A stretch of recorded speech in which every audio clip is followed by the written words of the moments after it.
Sylvain, comment tu te sens pour cette première manche du Trophée Andros pour 2017? Eh ben, écoute, ça va pas mal. Pour l'instant, on découvre une voiture qui est toute neuve, donc c'est les premiers tours de roue de la 3008, donc on est pas mal. Moi, j'ai fait le 4e temps en élite, Bertrand a fait le 6e temps en pro, donc on n'espérait même pas être à ce niveau-là aussi rapidement.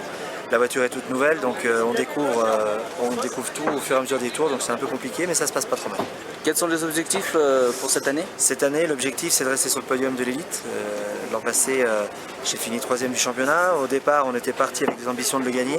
Par contre, le fait d'arriver avec une nouvelle voiture et en plus d'une concurrence qui est quand même hyper élevée cette année avec l'arrivée de Nathaniel Berton, de Benezet qui remet son titre en jeu, c'est vrai qu'il y a vraiment du niveau. Donc déjà de rester sur le podium, ça sera bien, et puis de faire le maximum de victoires. Ça marche, merci. Voilà.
Bon Didier, après avoir fait quelques rallyes avec la Mini WRC, tu te retrouves au Trophée Andros cette année. Quels sont les changements et les différences?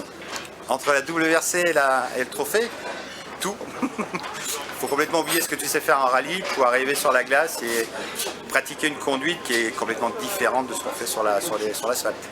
D'accord. Quels sont les objectifs cette année avec la Mazda au Trophée Andros? Gagner la catégorie élite. D'accord. Merci, ça marche.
ça tape, et là-haut, ça touche. Dans l'écran, et la jaune et la blanche.